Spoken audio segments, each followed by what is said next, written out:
Hello, my name is Carl. I'm 2 Echo 0 Echo Zulu Tango, and it's a return to the remote barn in the Peak District. If you've watched some of the previous videos, I have access to this barn.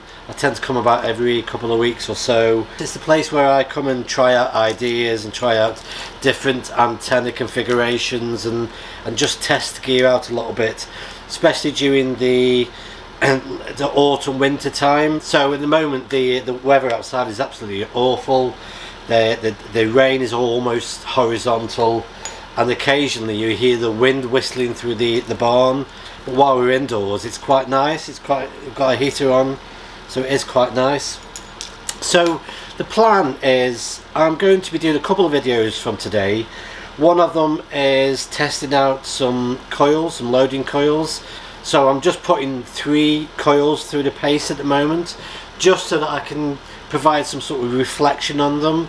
Not so much a hard comparison, a scientific comparison, just a practical, how do they feel, what it's like using these different types of coils. So that video will come out after this one. So I'm actually here for 3 days and 2 nights. One night with Sophie, my youngest daughter. Let's get you straight a bit. Let's alter this down a little bit as well so I'm not so hot. So I'm also going to set up a 2 meter station, mainly just to test out my old radio, the FT2800. I'm using it in a few days as part of a raynet exercise, so I really want to give it a good try out, blow the dust out of it a little bit. So I'm going to be running that 2 meter station. So it's all happening. I'm cooking today is going to be a slow cooked lamb curry. I'll show you that in a bit. We'll chuck that into the slow cooker, and I can cook all day in the background. So it's a 3 day 2 night bonanza of amateur radio experimentation and relaxation as well. So yes, that's the plan. I've also brought with me also I am carrying on with my revision for the full license, which I've got the exam in about 10 days time. So I'm just working my way through the revision. I've also got with me, this is the syllabus, and I found that the amateur radio syllabus, I don't know if you can see that or not, anyway, I printed that, and that gives me the idea of what I need to be teaching myself on the full license. So it is a chance just to have a few hours away from work, even though I'm still in contact with the developers at work. Just chance just to do a bit of radio and a bit of me time as well. So happy days. Evening, Al. You okay? Lots of bird glove. Catch you in a bit. So the weather out here is absolutely awful, but the 3 coils that I'm going to be just trying out is I've got the super antenna. I've had this for about 2 years now, and I've used this quite a number of times, so I know how this one performs. I know how it is to try and set this one up. I've also got the Wolf River coil, and this is the one that was very kindly sent to me from Sean from the US. And this is a new antenna. It's a new coil from M1 ECC antennas. So the 2 chaps there sent me this to actually review and give it a good test out. So what I'll be doing is doing a follow-up video to this one where I'll go into these coils in a little bit more detail and give some sort of reflection. So that's my next plan while I'm here.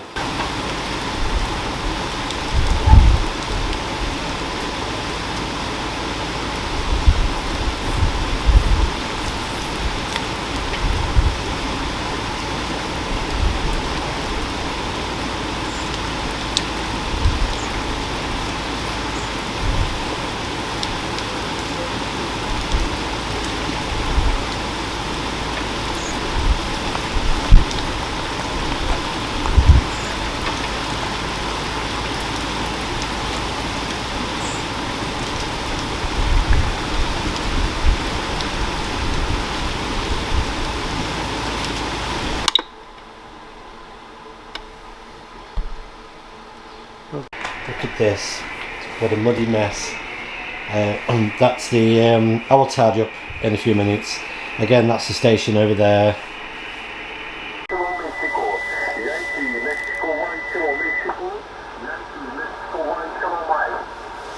2 Echo 0 Echo Zulu Tango. Mike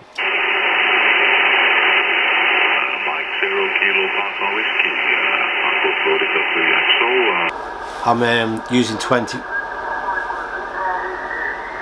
I'm using 20.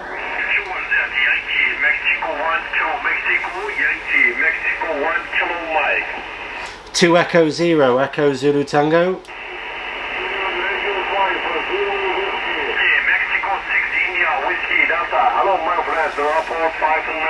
What I'll do is I'll stick to 20 watts, which is what I did with the Wolf River, and even though it's a different day, I used the other coil yesterday.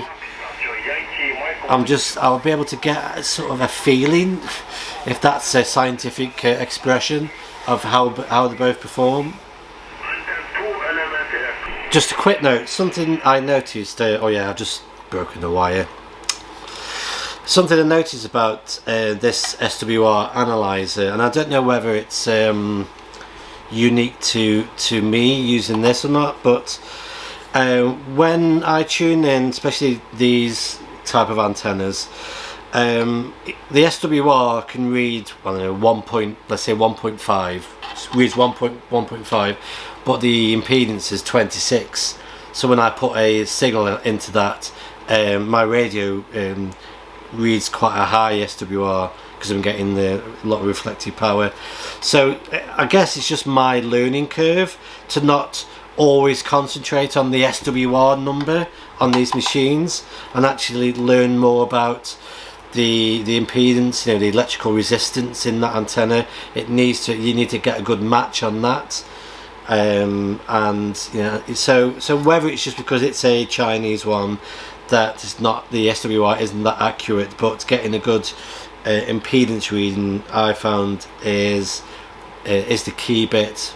Mixture of SWR and the impedance, making sure that you got a good match there. That was just my learning curve, I guess, with these things.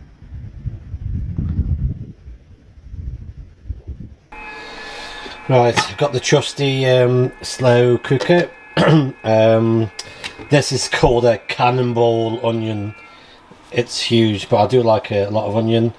So basically I'm just going to soften the onions down with ginger and garlic and a little bit of a few different spices I've got into there. Soften them down, chuck them into the slow cooker, and the reason why I do that is you really want to fry some of this spices, because if you don't heat the stuff up enough, you don't release the flavors. You need to really sort of fry this down to release the flavors, and the same going for some of these veggies as well.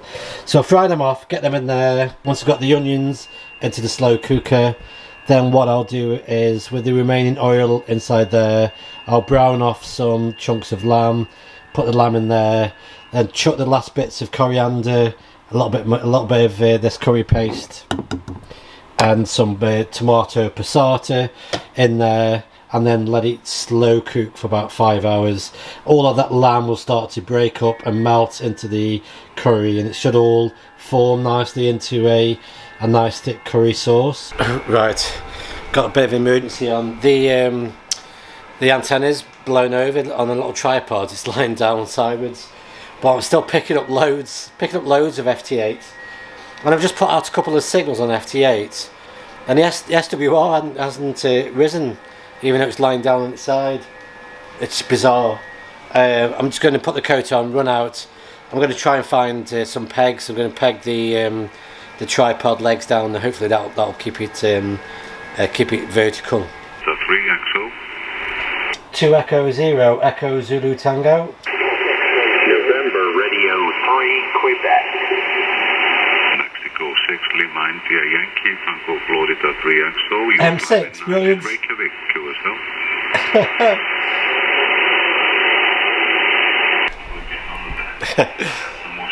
That's dead good. Some big stations calling in. The M6 gets in there. A chap called Howard. just something I want to raise on the channel, and I think it's really important.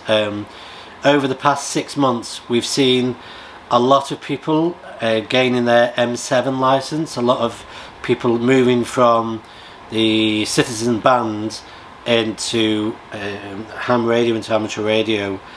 But what I've heard it 3 times now from different people, that there seems to be on occasion, there seems to be people that can hear a new M7 and start to tell them off for sounding a bit too much like CB, rather than actually supporting the M7 and actually just giving them time and actually letting them learn the etiquette and learn the language of amateur radio. They've only just got the license, for God's sake.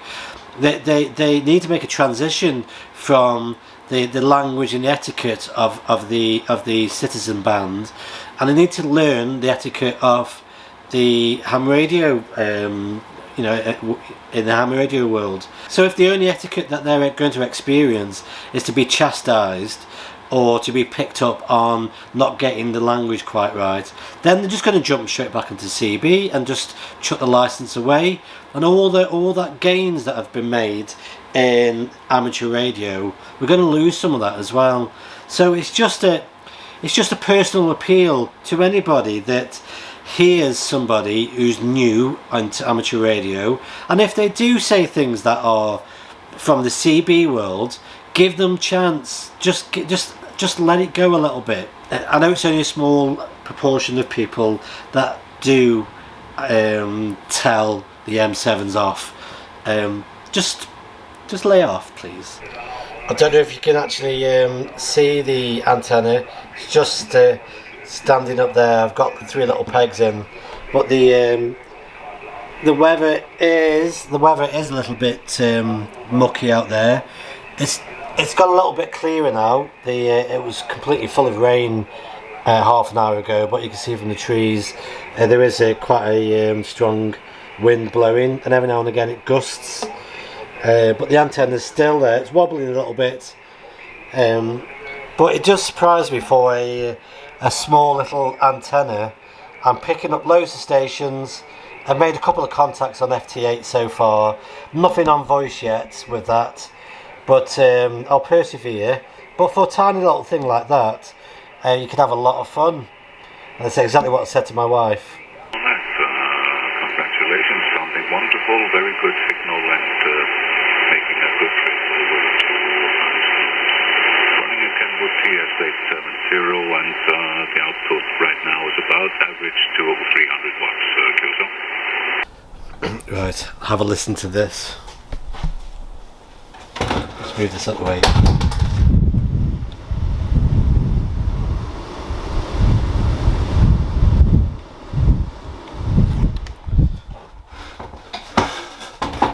There's a serious gale going on again, and I've got the Slim Jim, so I'm going to go out. I'm going to bring that antenna down 2 or 3 meters.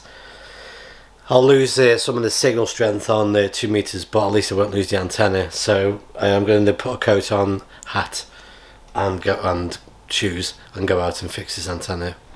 Right, I've had to just pop outside again.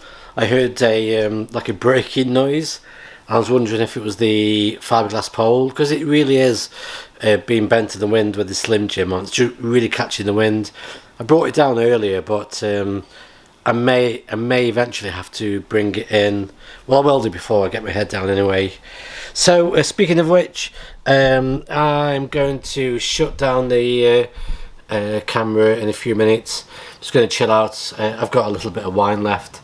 Then I'll get a brew on and do a little bit more radio, a bit of reading, get to bed and get up in the morning and get back to work. So happy days. So I hope you enjoyed the video. If you have, can you do the honours of clicking the like button? If you've liked the video and not yet subscribed to the channel, and you like the channel, if you subscribe to the channel, that's really, really fabulous. And I look forward to the next video. So bye bye for now.